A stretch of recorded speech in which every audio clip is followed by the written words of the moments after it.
All right, everybody, welcome to the show. Hope everyone is doing good today. It's Tuesday, and I've got a really special guest that's going to be joining me here in just a little bit.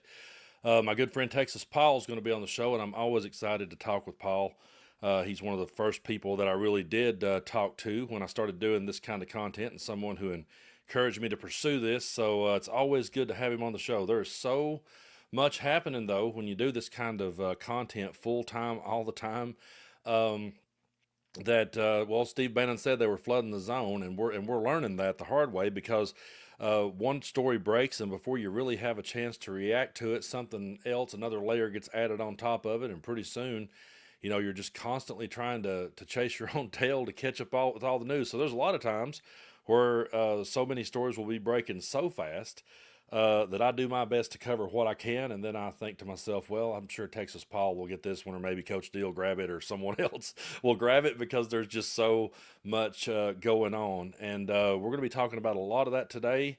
And I really wanted to talk to Paul because of everything that is currently going on down in Texas. It's truly tragic, and we're going to be talking about that and breaking that down.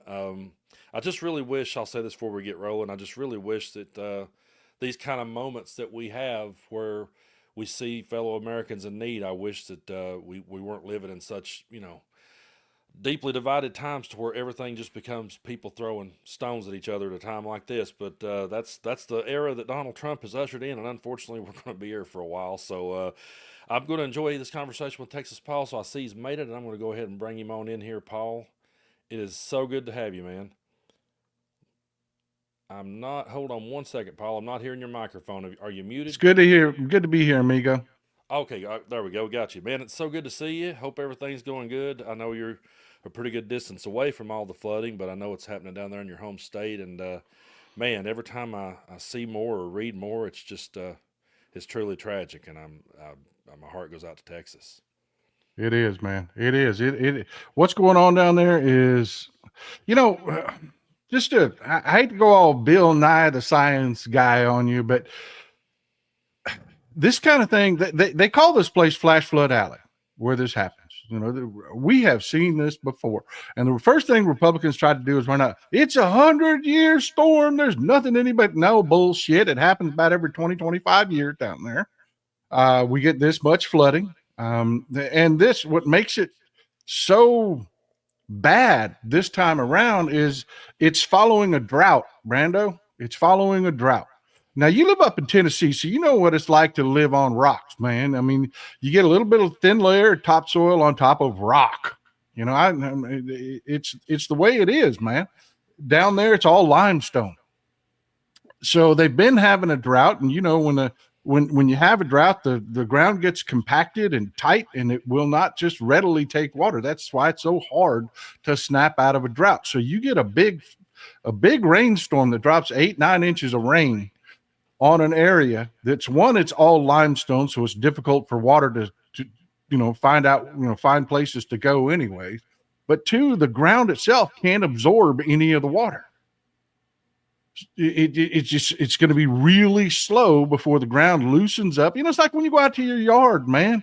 When you've been watering it regularly, if you go out there the next day and you spray water on it, it doesn't pool up right away. The ground just sucks it up. But if it's been dry forever, you go out there and spray, and then you can immediately see that pool of water right on the top. Mm-hmm. That's what that. Those are the things that Mother Nature contributed to this. One, it's just a flood-prone area, and two, they're in a drought. They're still in a drought with all this rain, man.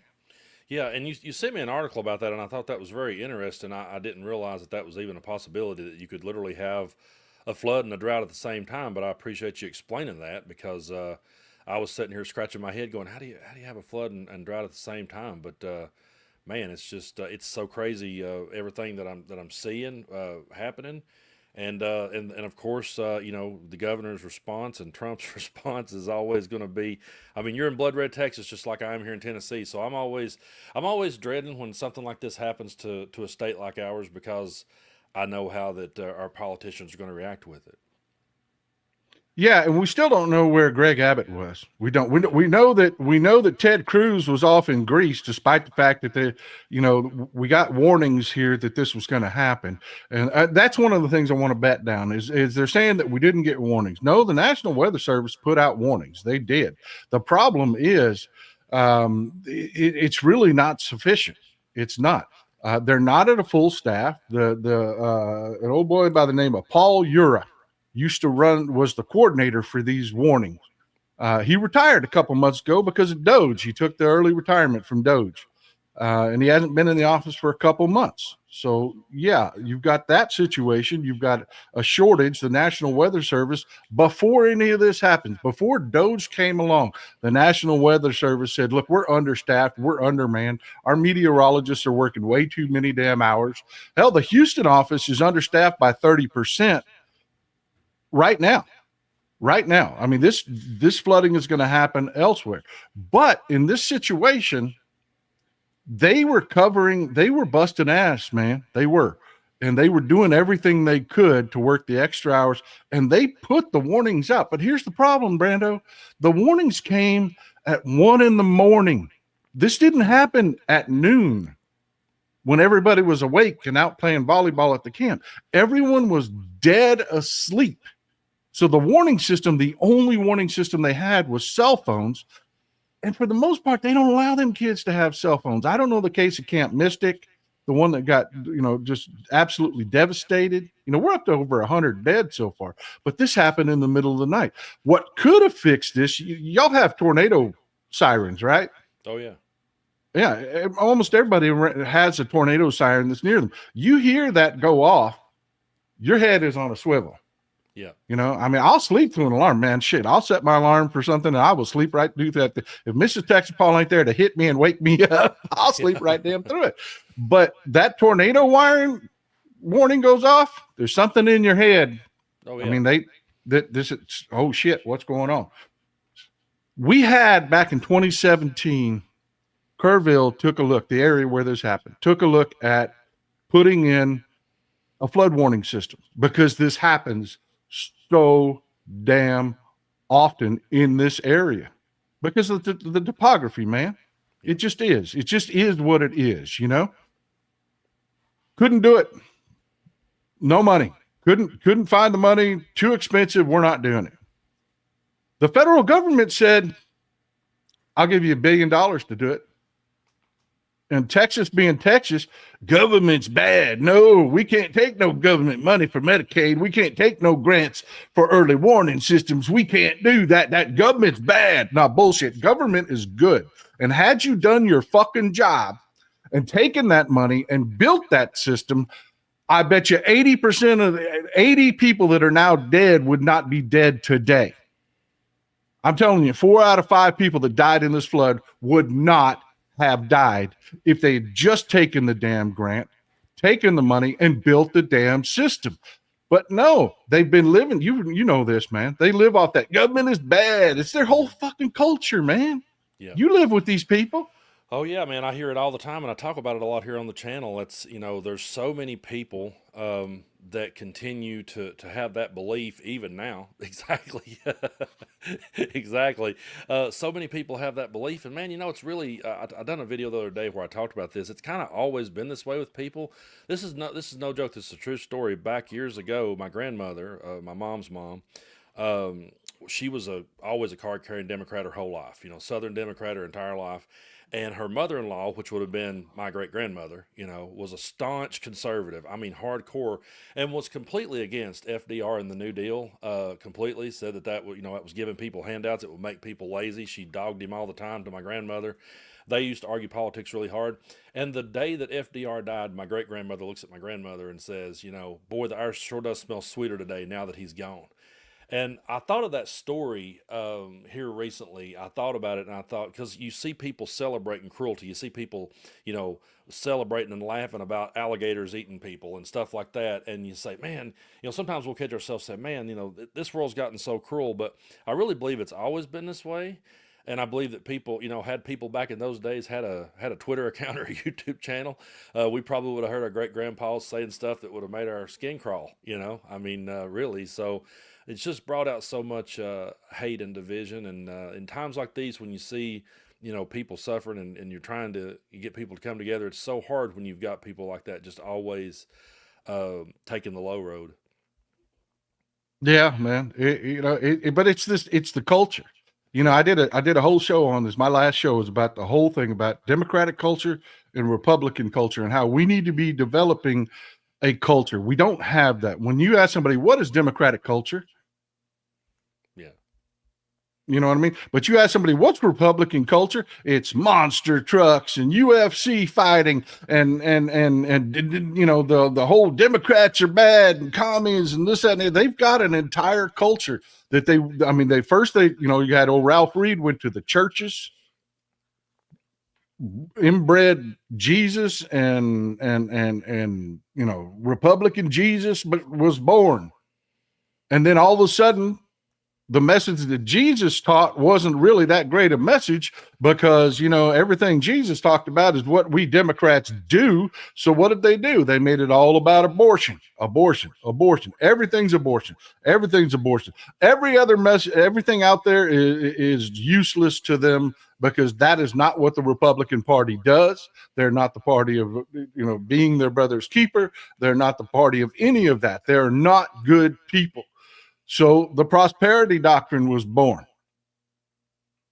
It is who they are. I had people reach out to me, Brando, and they're like, do you think, this tragedy will finally reach them? And I was like, no, man, no, it will not. Their babies dying don't change anything for them because it's who they are. It's what their culture is. We need a culture in the Democratic Party to bind us together. I can totally see that. They've literally pretty much invaded every space out there. They're in the churches for sure, and I feel that right here in the Bible Belt where I'm at, really strong. And then they've managed to work their way into the bro podcast spheres and into the sports, the UFC, all the sports. They've managed to work their way in there. And one of the things they do that's hard for people like us to combat at times is they'll go on a show like Joe Rogan, and they can throw him out there easily, or Theo Von, someone like that. And Theo Von's a guy that will crack people up. He's a comedian, so they'll see someone like a JD Vance just shooting the breeze and cracking up with a Theo Von, and then the people that aren't tuned into politics every single day tunes into that and just sees this guy laughing with this comedian, and he looks relatable to him. And so I really feel like that we do need a culture, and I'm glad you brought that up because they've kind of took a lot of those things and made them mainstream. I said here, and I know you did too, man. We called out all the ridiculous culture wars they fought. Back when Kid Rock shot up his Bud Light and all that ridiculous stuff that they did. But at the end of the day, the culture war is what won it. People got more concerned over those culture wars than they really did the issues at hand. I mean, right there at the end, they started complaining about egg prices, but for the most part, it was all a culture war and owning of the libs. And if we could ever get them out of that mindset and help them to understand that, I had Gloria Johnson here on the show, and she said something I've repeated ever since. She was like, we have the better ideas. We have the ideas that if you presented it to them without, the Democrat or Republican label on it, if you just presented the idea, most people would go for it. But they've got the patent on the culture wars, and that's what I feel like that we're having a hard time getting down to the issues at hand because of all the stupid culture wars they're constantly fighting. Yeah, I hear you. Brad, I don't know if you're catching it, but in the comments, they're telling your mic is a little, I can hear you fine, but some of them are telling your mic's a little low. Okay, I'll turn it up. Thanks for telling me that, because the other day. There you go, brother. There we go. The other day, Look, let me know how that sounds. The other day, my little boy was down here playing, and he turned the knobs on this, and I was like, where were they? So I was trying to get them back to where they were, and I wasn't sure how high I was. So thank you for telling me that. You sound good now, brother. You sound great. All right, good. Thank you. Man, talking about just, I know we can't do a whole show on the Texas floods. I know we can't. But I just want to make sure, I want to put this out here so that people can see it coming. They're going to do two things.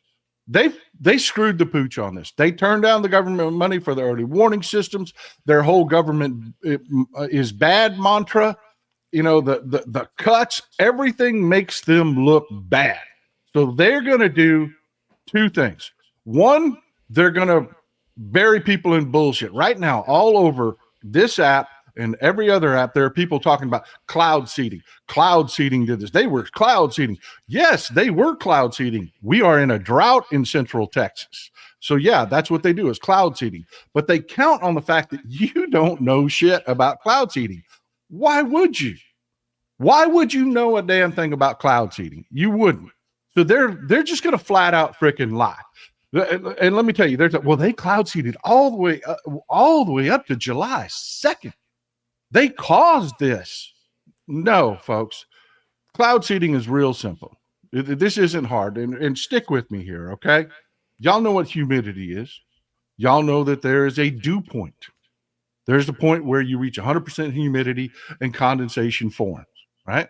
Well, when you're in a drought, all air has moisture in it, right? The cooler the air, the less moisture it can hold. That affects where your dew point is, okay? Folks, this is how it works. I'm going to do cloud seeding for you in under 20 seconds so you can understand it all. There's humidity in the air that you're in right now in your home. If you reduce the temperature enough, you'll get condensation. Clouds form.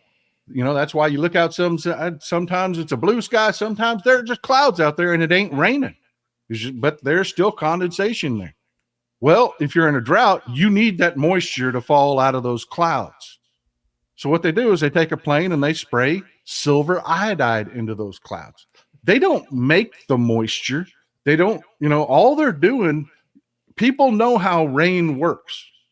You've been taught this in school. They tell you a little speck of dust gets in the cloud and then ice forms and it gets too heavy and then it falls and then it melts on the way down. And that is where you get your raindrop. People have heard that in elementary school. All cloud seeding is they take and they spray silver iodide in there. Why silver iodide? Because its chemical structure, when it is solid, way the hell up there in the clouds where it's going to be a solid, where it's frozen, where it's that cold, its chemical structure is almost identical to ice. So it's a great, it's a bonding agent for the water is all it is. It forms ice crystals. The ice crystals fall, turns into rain. All you're doing is sucking the rain out of the clouds. That lasts a couple hours max. They did that 2 days before the flooding. They stopped because the forecast very clearly said we're going to get rain. You don't have to see clouds when it's going to rain. So folks, no, the cloud seeding is bullshit. The silver iodide only lasts for a couple hours in the clouds. They did it a few days before. It doesn't change fronts. It doesn't change moisture content. It doesn't change any of the facts at all.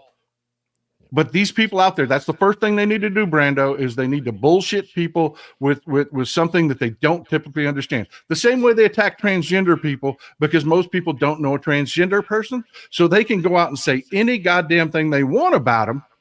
And most people don't know. They don't know. Same thing with this cloud seeding. That's the first thing they're going to do. Second thing they do, they're going to have to find a black man to blame. They're going to find a black man to blame, and they found him. They found who they're going to blame for this. And it is the chief of the Austin Fire Department. Yep. I've got a picture of him here for those of you that. Do you? His name's Joel D. Baker. Yeah. Do you want to know why this is going to be their bad guy? It's this picture right here. Joel D. Baker did not send firefighters immediately into the flooding. When the flooding started, he didn't immediately send firefighters. Why? There was no point. There was no point. It was a waste of money at that point to send firefighters to go stand on the edge of a raging river and watch shit flow by. There are no rescues in the middle of a raging flood. There just aren't. Nobody does it. If you take your boat out there, your boat goes under and you die. So no, but that is the narrative. He didn't immediately send his firefighters, so it's his fault. It's his fault. Blame the black man. It's his fault, and it's bullshit. As soon as the flooding started to recede, he sent his firefighters in for support, and that's when he started put them on the clock and started paying them. Yep. There was no point to pay those firefighters to stand around and watch flooding. There just wasn't. And it isn't even a matter of getting them into place, because geographically, Kerrville and Kerr County, where this flooding happened, is literally right next door to Austin. Mm-hmm. It is literally right next door. I mean, they're right there. You know what I mean? So no, but he's black, and that's who they're going to blame. They're already doing it all over social media. Yeah, and I wasn't shocked at all at this, and this is sad, but I wasn't shocked at all to see so many people immediately starting to throw out the conspiracy theories and say that the weather was manipulated and it was all man-made and things like that. And my question to those people that believes in something like that is, if Donald Trump is now the president and he has the Supreme Court 6-3, he has the Senate, he has the House, he has full control. Joe Biden's not in office. Kamala Harris is not in office. So who are these evil Democrats that are manipulating the weather? It makes no sense to me that they would latch onto this when they pretty much got the ball. It makes no sense to me. Oh, man, it makes perfect sense to you, dude. You know these people. You know these people. You're just being kind. It's like Donald Trump when they asked him about the National Weather Service cuts. He said, oh, that's not responsible. That didn't do anything. But this is Joe Biden's system. Yeah. What? No, the cuts didn't do anything wrong, but it's Joe Biden's system. Yeah. So if there is something wrong there, it's not me, not my fault. Blame them. You know exactly what these people are. You know exactly what they are. And nothing is ever their fault, man. I've waited so many times, and we're never going to get that moment. We're not going to get the moment where they realize they've been had or conned. They're just going to roll with it. And we saw that this week when the DOJ just came right out and told us that there was no client list now. There was no Epstein list, and Epstein did in fact kill himself. The same ones that said, and I mean, like Dan Bongino on his podcast. And I remember one clip I played here on the channel where he was talking about how I've seen those kind of sales that could not have happened. It was impossible. You should question the official story. And now he sits like a deer in headlights and just, quotes the official story. But now these people made it their entire identity. How many people did you argue with on a daily basis about this list? And it was always painted and portrayed as though every Democrat and every billionaire backing Kamala was the ones on that list.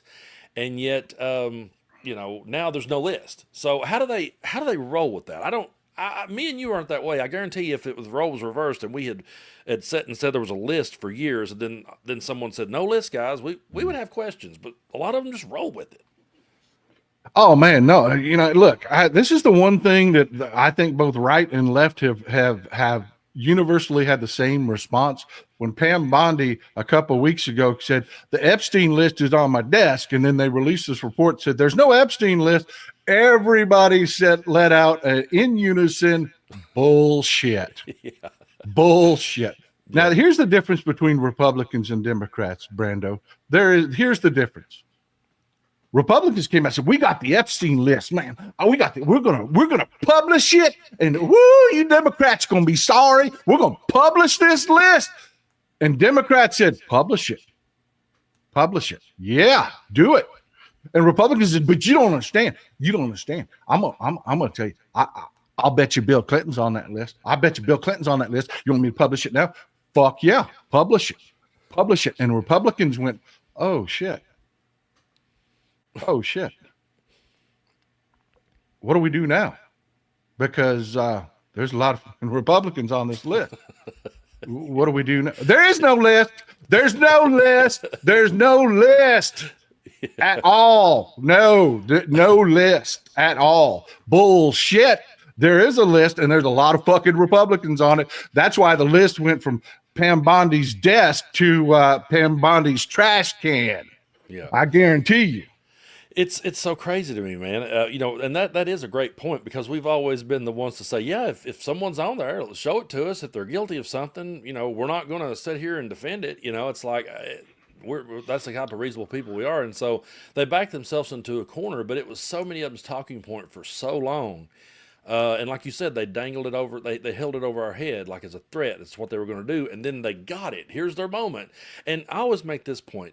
If they were innocent, I'll say this, put this first. If they were completely innocent and had done nothing wrong and had all the evidence to prove that, and there were Democrats on that list, then good and well they would absolutely throw it out there. there's no way they would hold it back if their hands were clean. The only way they would hold it back is if they themselves were guilty and could be brought into it too. That's the only way it makes sense to me. Yeah, man. And look, we've seen the flight logs. We know he kept flight logs on the Lolita Express. Yeah. You're telling me that he didn't keep track of who came out to that island. You're telling me he didn't keep track of the ones that he had, had underage hookers and stuff like that. You're telling me that he did not keep track of who he serviced and all that bullshit, man. That is bullshit. 100%. You know it is bullshit, and they're trying to bury it because Republicans are on that list. It's just the way it is. It is. And you know what? Like it's like when they Bob Menendez. When prosecutors went after Bob Menendez, all these right wingers are on social media. Oh, that Democrat, he's guilty as hell. And every Democrat said, "You fucking A right he is. Hang that guy. Hang that fucking guy. We don't want that crook. Hang him." And Republicans were like, "But you're supposed to defend him because he's a Democrat, because in my bullshit narrative, y'all are just all partisans and don't know. We're the people that do the right thing. That's who we are. You're the people that suck Trump's ass no matter what he does. Doesn't matter that he's a felon. Doesn't matter that he's a rapist. Doesn't matter that any of that. You're going to sit there and lick that tank. We are not that." Yeah. Publish the Epstein list. I don't know a single Democrat that isn't screaming, "Publish the list." Yeah. Publish it. Yeah, but now there isn't a list. Oh, I know, and it's so crazy to me that they would latch onto it. I mean, if it tells you that they truly don't believe in the issues they're actually talking about. If they really deeply cared about it, then they wouldn't mind if he was guilty, they would throw him under the bus. So it shows you that their loyalty is not to their beliefs or their standards, because they really don't have any. Their loyalty is strictly to him, and that's what's so crazy to me is watching them. Roll with this and seeing Pam Bondi. I mean, I'm sitting there in my mind thinking, okay, we live in a world now, Paul, where we've all got a device in our pocket, and anything we say is going to be out there. So if you say I've got the list on my desk, like I was joking around in one of my videos, I said I got all kinds of stuff on my desk here. I don't have the Epstein list, But if I said it was here and then then suddenly it disappeared. Hell, if I said just this copy of the Constitution was on my desk and then it suddenly disappeared, people would wonder where it went. So it's like it's crazy to me that they roll with this the way they do, and they look so guilty to me. Of all of them, like when Dan Bongino and Cash Patel were sitting side by side, Bongino just looked kind of like, I don't know, he looked like somebody in a mob movie that was just kind of sitting out there to say something, and he just, was like the most. If anyone looked guilty, I'm just saying, if anyone looked it, and just looked like he kind of died a little bit inside as he quoted the official story, he sure did, Yeah. This is one of those classic situations where you get a loudmouth just talking his shit and say, "I'm gonna whip your ass, man. I'm gonna kick your ass," and then they run into that guy that says, "Come on, come on, let's go. Stop talking, let's go." And the Republicans were just like, "Oh, what do we do now? We can't publish this shit. What do we do now?" What I mean? And it's just, it is what it is, man. Democrats and Republicans are not the same people. We are not the same people. It's just really a different culture. It really is, and I try to drive that point home on the channel so many times that to the ones that says, well, both sides are the same, both sides are crooked or whatever. It's like we've reached a point where, to me, it's not even really about politics as much as it just is morals and principles and where we stand on things. I've seen people come out and speak out that I didn't think I would, that suddenly started talking, and it's just because this isn't normal times, man, and the way they try to go about same-washing things and making this stuff, believable to people. I saw the, pro wrestler Kevin Nash, who I necessarily wasn't a fan of, but I've watched his podcast from time to time, and then, he started speaking out, and people began crucifying him, and he was like, "Look, this is just seeing people sent out of this country with no due process is wrong. I can't feel free on the 4th of July." When we're seeing all these freedoms stripped away from people, and and there's always the crowd that's going to tell him to shut up and just stay in his lane and not talk. But I believe the reason more people are speaking up is because they can't sit back on the fence and watch this stuff, man. The whole alligator Alcatraz and all that. You can't sit back and watch that and watch people laugh at people's misery. the way that they have, you can't just sit back and set that one out and be quiet about it. And I think that's why you probably will see more people speak up, because this isn't normal times. This isn't the political arguments we were having 15, 20 years ago. I mean, don't get me wrong. Like I said, politics have always been dirty. I'm not going to say they've not been. They've always been dirty, but this is a different level to me. Yeah, man, and I call it alligator Auschwitz. I do, and I had some folks that think that they own that word really get upset with me. How can you compare it? 1,000,000 people died. This, that, and the other. I said, yeah, but it had a beginning. It did, and this is exactly what it is. See, they want to call it alligator Alcatraz, but let me tell you something. Alcatraz was a prison. Every person that got sent to Alcatraz was a convict, was a criminal, and they had due process. That is not what is happening down at Alligator Auschwitz. These people are not given due process. They are not given due process. They are not overwhelmingly not criminals. 90% of them are just people. Yeah. Just people that were out there working. They get arrested and drug off to this place with no due process whatsoever. That is a concentration camp. Now you've got Trump talking about, well, the farmers, because the farmers have figured out that, oh shit, all these people, we really needed them. I probably shouldn't have voted for these sons of bitches because now I have no workforce. You've got Trump saying, well, you know what? We'll send you some slaves. We'll send you some slaves out of our concentration camp. That's exactly what they did at Auschwitz. There was a sign at the gate of Auschwitz. It says, Arbeit macht frei. It means work makes you free. It's the same damn thing happening over again. These concentration camps were forced labor camps. And you've got the president of the United States sitting on camera and telling the world that's exactly what we're going to do. We're going to take these people without due process, put them in a concentration camp, and then we're going to send them out as forced labor to the farms. Yeah. You got Brooke Rollins, the agriculture secretary, actually alluding to that today in her press conference. Yeah. And it's so frustrating to me to watch these people like the Joe Rogans of the world who helped pave the way for all of this. Now suddenly they're going, I can't believe they're going after these workers. I can't believe they're just going after people picking the fruit and raiding a Home Depot. And I'm like, well, you didn't listen to them as closely as we did, because they held up signs that said mass deportation. They ran on that. That's what they've all said. And it's not, to all the ones that said, well, we're just out here trying to get the criminals and the gang members and people like that. No, they're going after the people that does the jobs they don't want to do. And they don't realize just how much they're going to cripple the entire economy when they do. But yeah, man, it's so I don't know. Dude, did you see that shit that just happened in MacArthur Park in L.A.? I don't think I did. Yeah, that's not anything to do with finding criminals. They just went out there, brought a roof-mounted fucking machine gun to MacArthur Park, a park where families hang out in L.A., brought horses. I mean, these people look like they were in Fallujah. They did. They looked like they were in fucking Fallujah. They didn't look like they were in LA. They didn't look like they were in a park. They didn't look like law enforcement. They didn't have badges on. And they made this big line. And they had, armored vehicles, one of which had a roof-mounted fucking, I don't know if it was a 50 caliber. I don't know what roof-mounted machine gun at a park. Yeah. A park.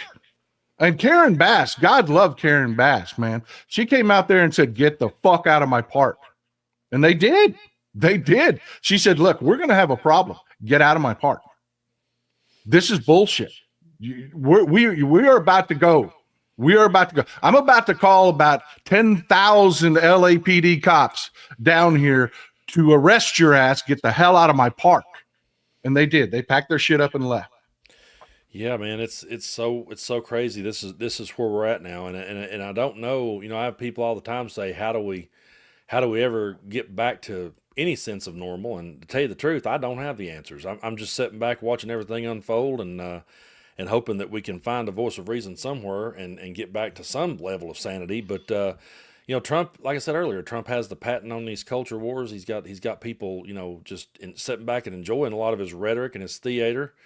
And yeah, we're going to have to get out. There you go. We get out the fact bat and keep bringing the truth. Because I think the more that people becomes their lives gets affected by this big bullshit bill, and the hospitals start to close, they start to lose their health care, they start to have to take care of mom and dad and grandma and grandpa more, and they feel it. I think it's going to suck to see innocent people have to feel it, but maybe when they feel it, then they'll be able to take that fact bat a little bit better.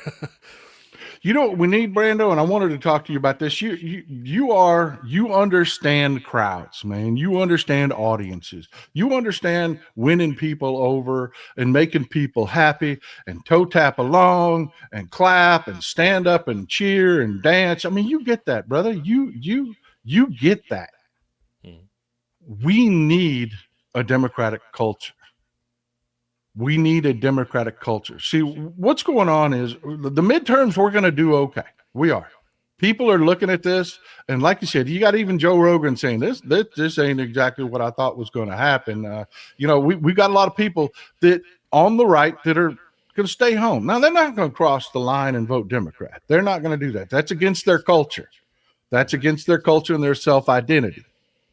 We need, if you really want to get into that crowd and get people, because you've seen it, man. When you start talking issue to issue to issue, I took a guy that was just a straight up bigot, straight up MAGA asshole. And he's like, I can't, that trans stuff is bullshit. Get it out of my face. I said, wait a minute. Let me tell you something. Let me just ask you this. You're telling me a human being that is born with their mind is the exact same construct as a woman. Everything in here is a woman. But genetics did its own thing, and they're born with wedding tackle. You're telling me that you want that person, what, killed? You want that person hated? You want that person to have a miserable life? You want that? And no, of course not. No, of course not. Of course not. No, of course not. I don't want anything like that. I just don't want it in my, so no, what you don't want is the bullshit that you got told to exist. Well, I got news for you. It doesn't exist. It doesn't. The big agenda with transgender and gay people is to live their lives and enjoy their life. That's what they're here to do. Love who they want to love. That's it, man. That's it. But their culture will never allow them, because what they took out of the churches, what they took out of their day-to-day when they stand around drinking beers and, all of that culture, they can't do it. They can't do it. But if we develop a culture, I'm talking about build one around, one suggestion I have, and it's just one suggestion, is let's build a culture around the cookout, man. Mm-hmm.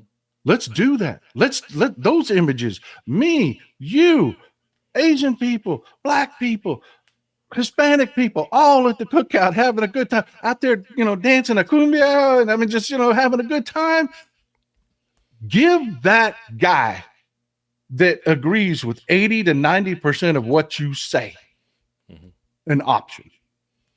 Give him a culture that he can hold on to, something to fill that void. Because right now, like I said, and I'm sorry for going so long, Brandon. No, go for it. We're going to go into the midterms with an advantage because Republicans suck. They just do. They suck. So we're going to go into the midterms with an advantage. Let's throw up a big damn sail and fill it full of wind so that we can do as much as humanly possible to seize power in the midterms.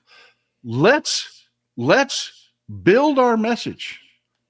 Let's not take it to the extremes, man.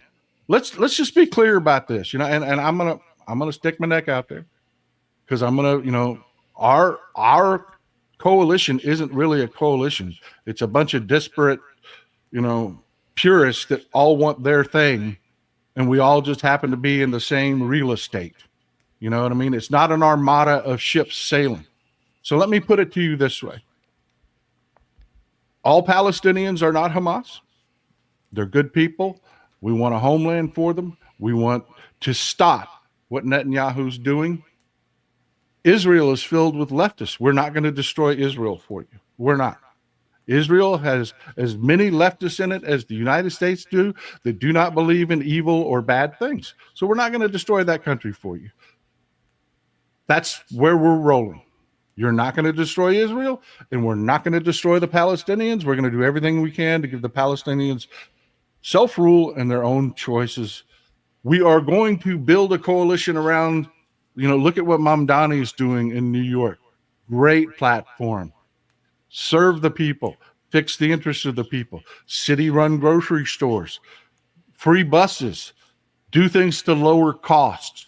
Let's build a coalition around that and then wrap it in a culture of who we are. That we are good people, that we everybody does better when everybody does better. We love music, man. We love country. I am sick and tired of giving up country music that I grew up on to these right-wing fuckers, man. I'm tired of it. Brando, I'm tired of it. I feel that so strongly, man. I truly do.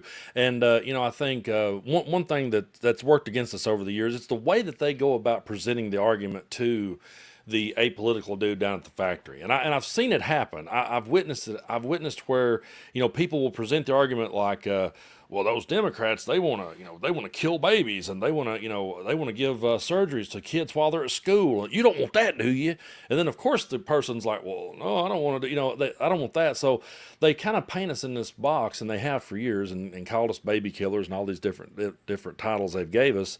But I always just try to bring it, like you was talking about, back to those issues at hand, and bring it right back down to, how we live day to day. And I've always said, the trans person down the street, the gay person down the street, they're not affecting how you live your life. They're not affecting how you go about paying your bills or putting food on your table. When you look at your paycheck and you're trying to figure out how to stretch it to the next one, they're doing nothing to you. There's nothing happening there. And they're just trying to, live the same way you are and pay their bills too. And that's what this country was supposed to be about. I've said many times on the channel that, Trump is definitely a Republican who, well, I wouldn't even know if I'd really call him a Republican, but he's someone who came along and hijacked the party and then ended up just completely stopping. He stopped talking about the American dream. You don't hear him talk about it at all. He's just constantly running this country down and talking about how bad it is. And I went back and showed some clips, and I wasn't fans of these people, but I went back and showed clips of Ronald Reagan, of both Bushes, talking about immigration and talking about how that, there was a time when people would look to this country and want to come here and make a better way for themselves.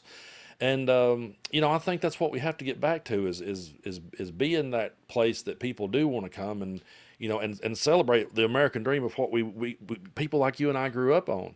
Let people know that we're not against them, and we're not the bad guy and the devil that the Republicans have painted us out to be.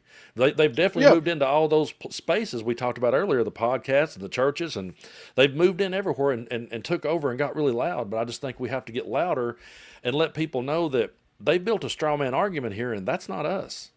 Yeah, man. Amen, brother. I'm with you on that. And we have to point, when I point one finger, I point three fingers back at me. I do. That was our fault.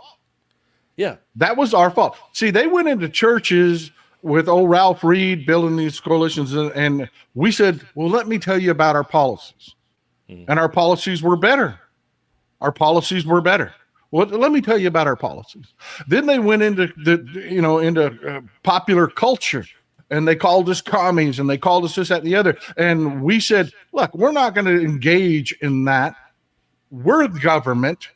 We do a good job. We make the buses run on time. We do things for the people. Let me tell you about our policies. And that got us here. That got us here. We must have a democratic culture. We must have a democratic culture. It must be something that someone can look at. It must be something that is contextual. Folks, when you ask me, is this tragedy going to make a difference with these people? No, it is not. Because it will not. Their babies dying will not change their self-identity. It will not. We must offer them an identity, something that they can say, this is good. Yeah, I can be that. I can be that. And part of it comes through and I hate to say this, but there's a bit of absolutism. You mentioned Ronald Reagan. Ronald Reagan was a sorry, shitty president. He was a sorry bastard, and Republicans are bad. I hate to say it, but that has to be part of the message. It's one of the things I'm trying to get out of Democrats is that, well, let's talk about something in they're not the Republicans they used to be. Well, they always suck. They always suck. They did. They always played out. And I'll give you an example. Right now, you had Brooke Rollins talking about Medicaid. She's selling the old welfare queens argument that people on Medicaid are able-bodied workers on Medicaid, and we're going to send them out to the farms, and that's going to solve our farm labor problem. She said that, dude. Openly said that to a microphone. That's the welfare queens argument. We must have an identity for these people so that when things go bad, they don't fall back to, yeah, things went bad, but they still suck. Mm-hmm. There has to be an option there when they say, okay, things went bad.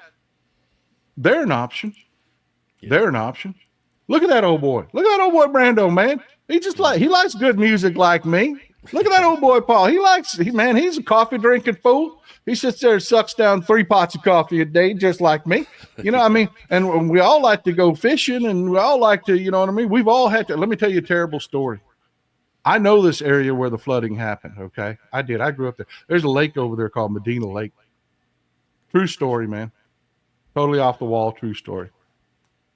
Me and my dad used to fish there. And I shit you not, dude. I shit you not. Their picture's right up there. Can't see it. The cup's covering it.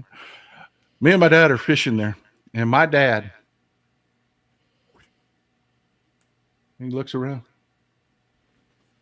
But you know something, boy? If my memory serves, this is the exact code where me and your mama made you. What? This is information I don't need, Dad. I don't need this. But it's that kind of thing that people can identify with. Mm-hmm. It's that old school, yeah, we fish, we hunt. Transgender people go roller skating. It's just, we're all the same people.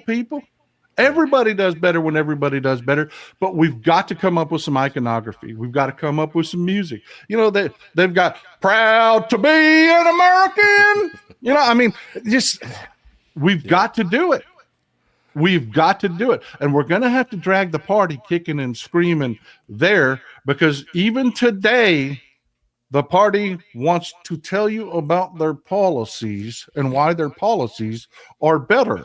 Yeah. They're not wrong. They're not. Yeah. I died a little bit inside. Brando, I did. I died, man. I was having a conversation. I talk to people in DC. You know that. Yeah. And I was having a conversation. I won't call them out. I won't do it because I will not talk bad about a fellow Democrat. But we're having a conversation about what we have to do. And I'm trying to explain this to him in a way, look, we've got to get in these culture wars. We've got to come up with an identity. And you've got so many young Democrats out there that are doing it, man. They're doing it. And you know what he came back to me with, bud? Newt Gingrich's contract with America. He thinks that copying that is a way forward. And I just died inside a little bit, man. I'm like, no, dude, no. Yeah, we've got to do right by the American people, and we've got to be able to take them policies that make sense to their kitchen tables. That we have to do. But it's more than that. Yeah. We have to, you remember what it was like when we first started? Mm-hmm. They'd call us every damn thing in the book and just be shocked when we would just be just as harsh and just as ugly back, because they'd never seen that before. Mm-hmm. They'd never seen a Democrat swing back. Yeah. We started that, Brando. We did. We have changed. You've seen it. Mm-hmm. The way Democrats fight has changed. And it started with us, man, a couple years ago on TikTok, just you and me swinging away. Call me a commie. Fuck you, you pedophile, church loving cocksucker. You know, I mean, we would say shit like that. Forgive me. I try to get that word out of my lexicon. I do. I apologize to my gay friends. That is a cuss word I grew up with, and it's just terrible. And I need to beat it out of myself. And I'm trying. But yeah, they'd never had anybody talk to them that way before. And now you got Democrats out there, man, throwing hands, man. Yeah. We're getting there, but now we need a culture.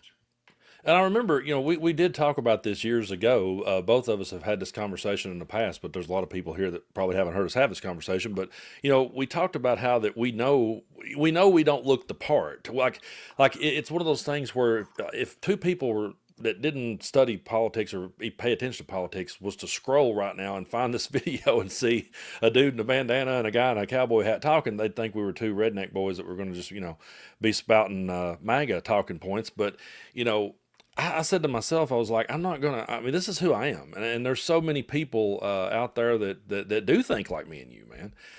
So it's like, you know what? I'm not gonna dress different. I'm not gonna, I'm just gonna be me and let people know this is who I am. And like you said, I mean, we're not going to give up country music to them. And going back to you saying that, I have had, and hopefully I'll get to talk to some of them on the channel one day. But I've had so many musicians reach out to me that played with a lot of people and or were photographers or roadies for bands, and they were like, dude, like we're very progressive minded. We love what you're doing.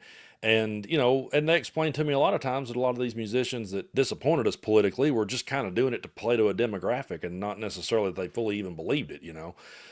But I really do believe that, the more, I said this before too, I've said sometimes it feels like people like me and you are swinging harder than the politicians are. And so it is good when I see. Well, that's our job, man. Yeah, it is. But when I see the politicians starting to swing, I can't help but say to myself, there's going to be a time they had to stumble across the way we go about things and say, hey, this is what's going to reach people. It's not like you said.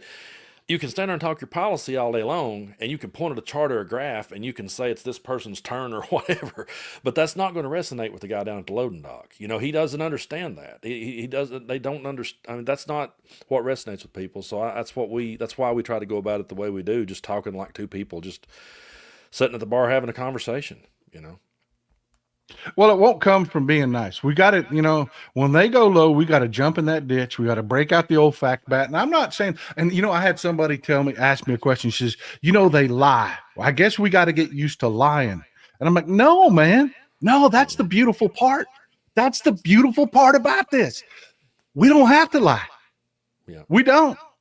When they go low and they go into that ditch and they're full of shit and they're lying about people, we can jump in there and tell the truth and beat the shit out of them with the truth. Yeah. We've got credibility, man. We can do this. We can do this. But it really is we've got to have a culture, brother. We've got to have a culture, And go ahead. Oh, no, I'm just going to say, we do. You're absolutely right, and I'm glad you brought that point across here on the show. I think there's a lot of people like us that's trying to build that culture, and I think, like I said before, the more people that, the more people that are affected by this big bullshit bill and this second Trump 2.0 administration, I think more people they're going to start looking for the truth, and then maybe they'll hear us saying it, and it'll resonate a little harder, and that's what I hope for anyway. I tell you something else I'd like to touch on, if you don't mind. No, go for it. There is being right and there's winning. And let me give you an example. We are in a room full of Democrats down here in Tyler, Texas. And Beto O'Rourke's giving a talk, and he's doing a good job, man. He's really doing a job. He's walking that tightrope between holding the people together that are pissed off at the Democratic Party and then the people that are very excited about the Democratic Party. And he gives a speech that is just, he walks down that tightrope, and he was doing a good job, man. The guy really does do a good job speaking. He really does. But then we got around to the question. And a woman stood up and she started talking about reparations. And she's right. Historically, she's right. She just is.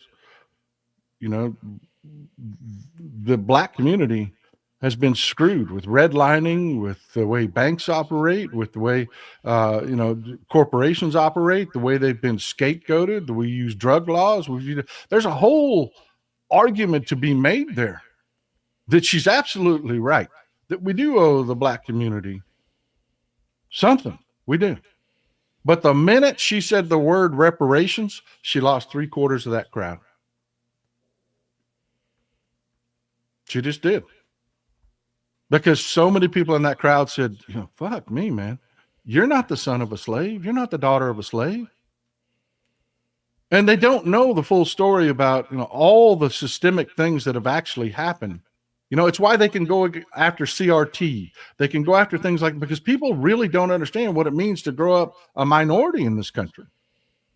Just the shit disrespect that they have to put up with. They don't understand it. So when someone stands up and talks about reparations, they lose 3/4 of the crowd. Are they wrong? Nope. Are they wrong politically? Yes, because we need to be building a coalition. We need everybody from Cletus all the way over to, whoever you want to put on the other end of that spectrum. Mm-hmm. We need that coalition if we're going to get 90% of the shit we want done. And we need to be smarter about that. We do. Look, the corporations bailed on us over taxes. They did. So when it comes to money, it is groups that are like Greenpeace and PETA and, gun groups. And they're the people that bring money into the tent. Now, that's where the money comes from. Here in Texas, we had the head of the Texas Democratic Party. We beat the establishment candidate. We did. We got a guy by the name of Kendall Scutter in there. He's young. He's progressive. He's a fighter. And he needs $25 million. And there's no corporation to give it to him. We're fighting like hell to raise that money. We are. But here's the situation. On the left, we've got the purists that are telling us who we can't take money from. And on the right, they've all bailed for the Republican Party because the Republican Party will unabashedly stand before you and say, we will screw people, we'll take their Medicaid, we'll take to give you a tax cut. So we need to come to some reality. Yeah. This shit costs money. I need $25 million, people. I do. I need $25 million to flow into the Texas Democratic Party to keep the lights up. This shit costs money. Mm-hmm. We got to raise that money somewhere. And if you don't have it, you can't bitch at me because Hakeem Jeffries went and sat down with Meta to try to win over some funding for our party. Mm-hmm. It's coalition building. It's coalition building. It is. Do I like, people talk about the corporate Democrats or the establishment Democrats or the what, you know what I mean? They talk about, and then over here, there are people that talk about the farthest people in the tent that are like the take your guns people and this, that, and the other. We are a big tent, people. And what we cannot do is cancel each other. Exactly. There has to be give on all sides. Yeah. There has to be, if we're going to build a coalition, and it has to be smart. It has to be smart. So yes, build a culture that we can identify with. Yeah. Don't sell our souls. I came out against Andrew Cuomo and for Mamdani. Oh, hillbilly boy down here in Texas supporting Mamdani. I did. I took a lot of hell from a lot of people. It was fomented by, the click farms, the social media click farms have been pushing that Mamdani hates Jews. And it's like, that's just not true. Yeah. It's not true. So I got attacked as being anti-Semitic because I supported Mamdani because they believe the bullshit the right is spreading. We have to get together. Now Hakeem Jeffries came out and said, look, Zoran Mamdani, you got to do this, man. You've got to put this to bed. You've got to come out and say, look, that whole globalized Antifada thing was probably ineloquent. Shouldn't have said it. But we need to support our Palestinian brothers and sisters. He needs to make that statement. Well, you've got the purists on the left that are screaming, how dare you make him try to cotton-tie AIPAC?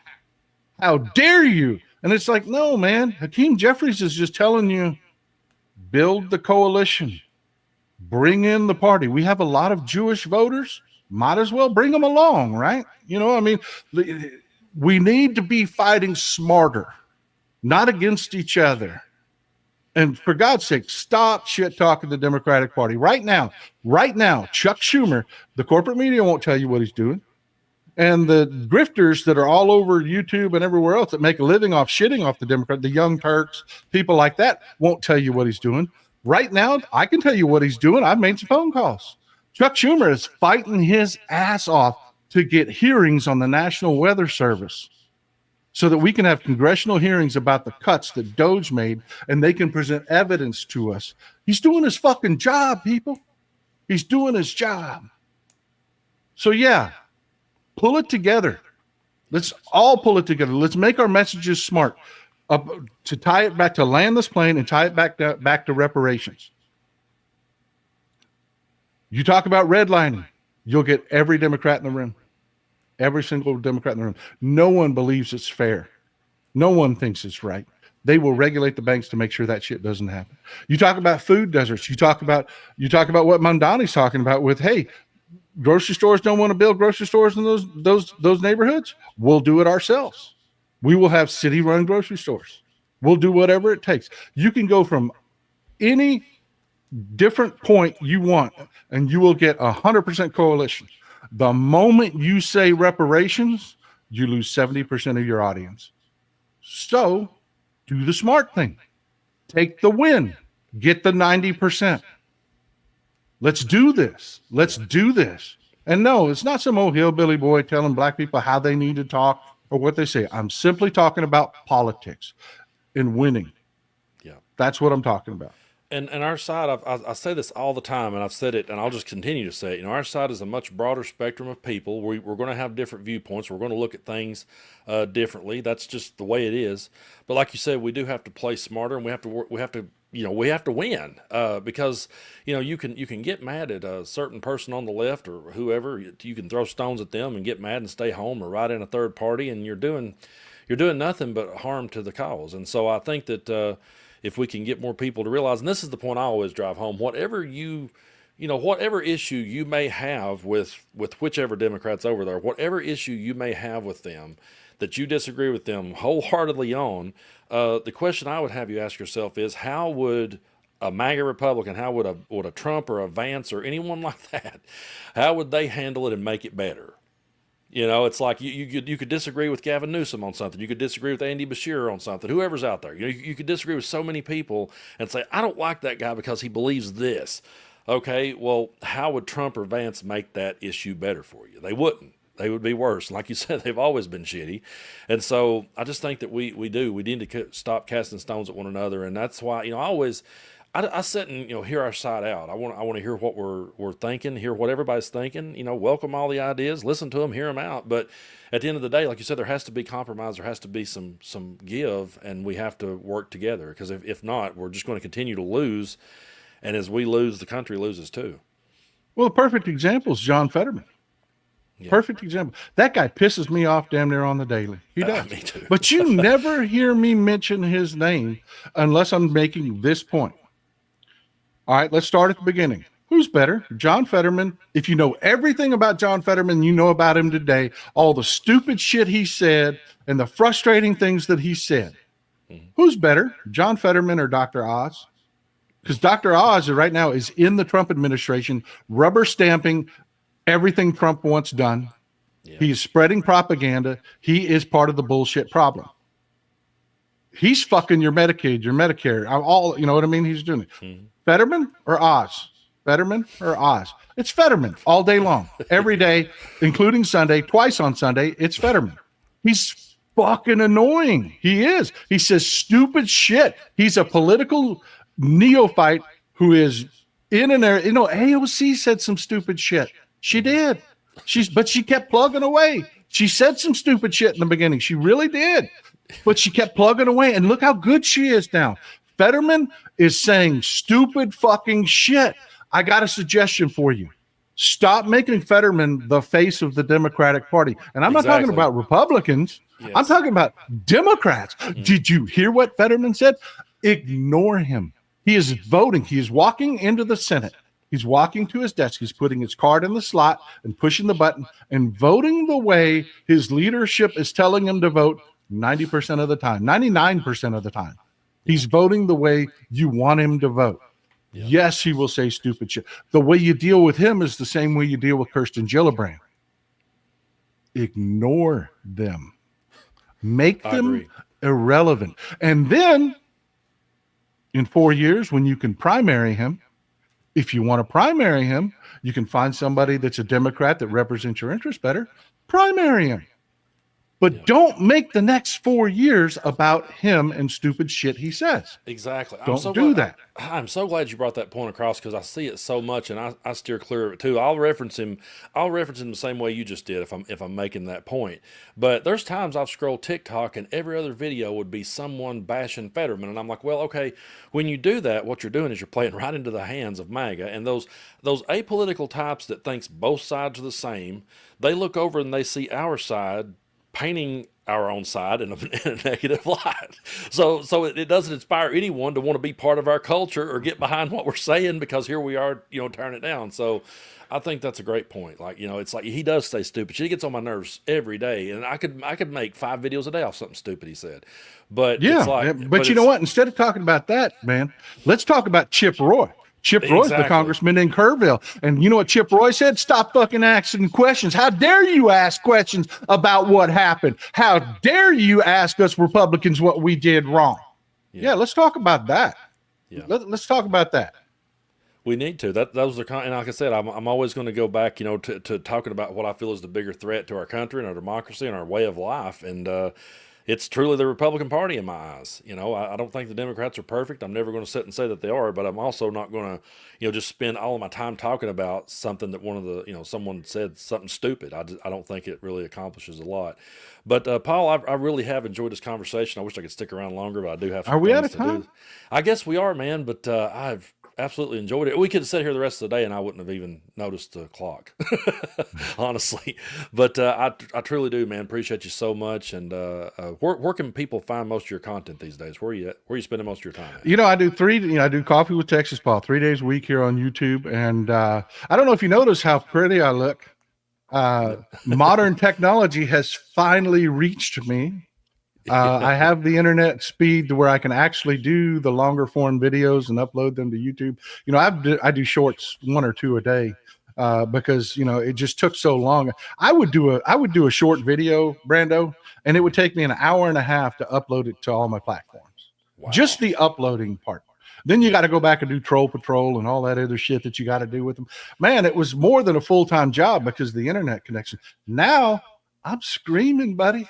I'm screaming, dude. So yeah, more long-term content's going to be coming up on YouTube, and those 5 to 10 minute videos are where it's at, man. I mean, they really are. These lives are great. They're informative. They're, you know what I mean? They really are great because you can talk about these subjects, at length. Yeah. But the 5 to 10 minute videos are really where people have time, and you're going to see a lot more of those on YouTube, brother. You're going to. Awesome, man. I'm really looking forward to that. I want to see more, and I will tag your channel here in the description of this video. And everybody, if you haven't already, be sure to go over and subscribe to Texas Paul and whatever platform. People were like, "Hey, man, why aren't you doing more with Midas Touch and this, that, and the other?" And it's like I didn't know how to tell them. Look, if I did a video for Midas Touch, which I love those guys and I love it, you're going to see more of them now. I would upload a video. It would take 45 minutes to upload the video because you have to send it at a decent enough quality they can use it. Yeah. You know what I mean?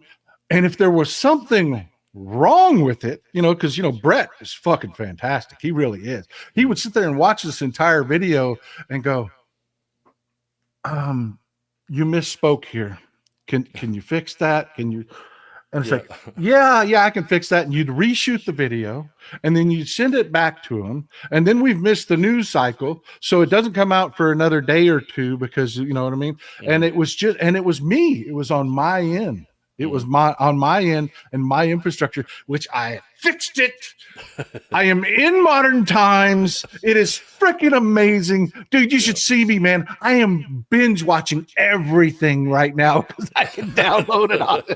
That's awesome. That is awesome, man. It is, because I know how frustrating that could be. I've been in situations where we got good internet here, but I have been in situations where I had to, drive out to upload something, and it can get pretty frustrating. But I'm so glad to know that you've made it, and we'll see more content coming from you, man. And I'll always be pushing it and telling everybody where to find Texas Paul.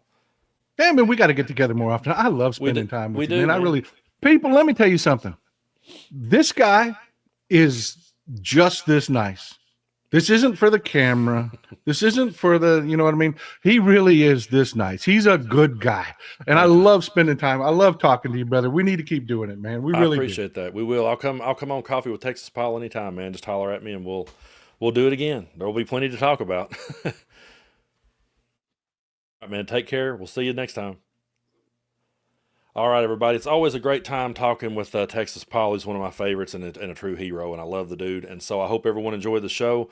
We will continue to put in the work, continue to put in the good fight, man. And it's gonna take people like us coming together, like we said, and stop throwing stones at one another and just work together. There's a whole lot going on, and I'm gonna make some more videos to have out to you today, so just stay tuned for those. There's plenty to talk about. I'm definitely going to be talking about Elon's attempt to make a third party. That one's been on my mind a lot, so look forward to that one. But I hope everyone has had a great time, and thank y'all so much for your support here on the channel. We keep growing every day, and I truly do appreciate all of you. Thank you so much for everything, and we'll just keep pushing forward, folks. And I'm going to have some pretty good guests coming up. You'll see. I'm working on some scheduling right now with some people, and hopefully we'll have more shows like this. I really enjoy it when I get to sit down with a guest and talk, as opposed to sitting here talking just by myself. But Texas Paul's always a favorite, and he always brings the crowd with him, and so I truly do appreciate it. Always be sure to go over and subscribe wherever you consume your content to Texas Paul, and let's stick together and let's start winning. Like Paul said, let's play smart and let's win. And thank you all so much for joining me.